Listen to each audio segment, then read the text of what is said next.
अभी भी 3 दिन से शांति है। मुझे आशा है कि हम इस पर बहुत अच्छे से कंट्रोल ले पाएंगे। नमस्कार, मैं हूं राम विश्वकर्मा। आप देख रहे हैं एनबीटी ऑनलाइन। मणिपुर में हिंसा और तनाव के हालात के बीच केंद्रीय एजेंसियां हरकत में आ गई हैं। हाल ही में केंद्रीय गृह मंत्रालय की ओर से जारी आदेश के बाद एनआईए ने मणिपुर में हुई हिंसा से जुड़े 3 मामलों की जांच अपने हाथ में ले ली है। इसे एक बड़ा कदम माना जा रहा है। आपको बता दें कि मणिपुर के कई इलाकों में कई महीनों के बाद भी हालात सामान्य नहीं हुए हैं। शनिवार को ही जिरीबाम में उग्रवादियों के एक हमले में 3 महिलाओं और 3 बच्चों की मौत हो गई थी, जिससे नाराज लोगों ने राज्य के 3 मंत्रियों और 6 विधायकों के घरों पर हमला कर दिया था। वहां बेकाबू होते हालात को देखते हुए पुलिस प्रशासन को अनिश्चितकालीन कर्फ्यू घोषित करना पड़ा।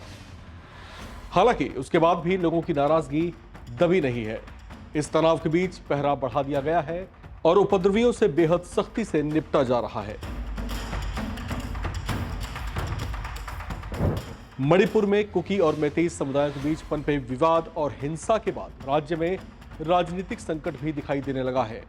राज्य में बीजेपी के नेतृत्व वाली सरकार से उसकी सहयोगी एनपीपी या नेशनल पीपल्स पार्टी ने अपना समर्थन वापस ले लिया है।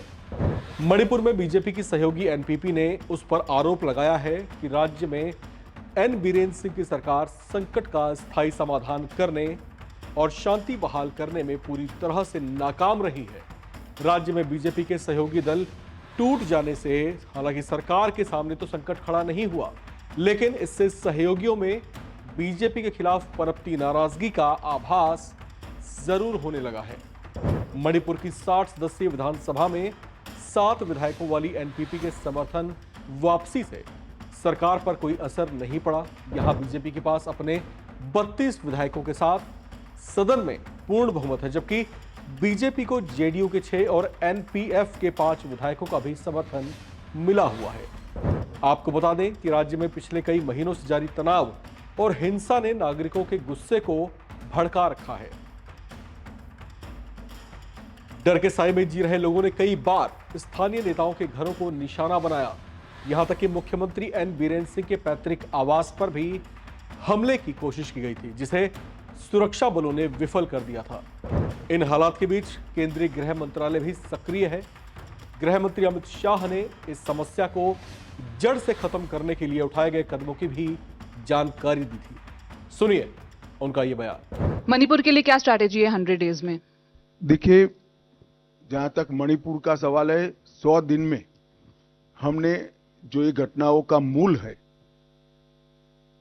भारत म्यांमार सीमा, इसका फेंसिंग शुरू कर दिया है। 30 किलोमीटर फेंसिंग समाप्त हो चुका है और पूरी 1500 किलोमीटर से ज्यादा जो सीमा है, इसको फेंसिंग करने का बजट भारत सरकार ने अप्रूव कर दिया है। 1 नंबर 2, हमने वहां पर स्ट्रेटेजिक जगहों पर सीआरपीएफ को सफलतापूर्वक लॉन्च करने का कार्यक्रम भी समाप्त कर दिया है। नंबर 3, हमने जो घुसपैठ होती थी उसको रोकने के लिए म्यांमार और भारत के बीच में जो आवाजाही का एक समझौता था, उसको भारत की ओर से रद्द कर सिर्फ वीजा के बेस पर ही आ जा सकेंगे, ये कानून भी लाए हैं। नंबर 4, कई सारे सुरक्षा लैप्सिस थे, मतलब छिद्र थे इतनी बड़ी सीमा पर, उसको पूरा करने का काम भी किया गया है। अभी हाल ही के दिन में 2 घटनाएं, 3 दिन तक हिंसक घटनाएं हुई। इसको छोड़कर विगत 3 महीनों में कोई बड़ी घटनाएं नहीं हुई थी। अब मणिपुर में अभी भी 3 दिन से शांति है। मुझे आशा है कि हम इस पर बहुत अच्छे से कंट्रोल ले पाएंगे।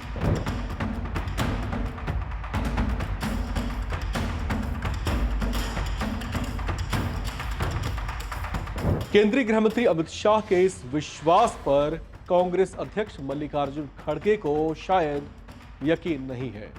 उन्होंने अपने एक बयान में केंद्र पर निशाना साधते हुए कहा कि मैं सिर्फ न्याय चाहता हूं, चाहे मणिपुर पर कोई भी शासन करे। मल्लिकार्जुन खड़गे ने तंज कसते हुए कहा कि प्रधानमंत्री के पास दुनिया में अलग अलग यात्राएं करने का समय है, लेकिन एक बार भी मणिपुर की यात्रा पर वे नहीं जा रहे। तो कुछ ऐसी नाराजगी है कांग्रेस के राष्ट्रीय अध्यक्ष के मन में। अब उनकी ये मांग पूरी होती है नहीं, फिलहाल आप भी और हम भी इंतजार करते हैं। फिलहाल देश दुनिया की तमाम अपडेट्स के लिए आप लगातार देखते रहें और बने रहें टीम एनवीटी के साथ।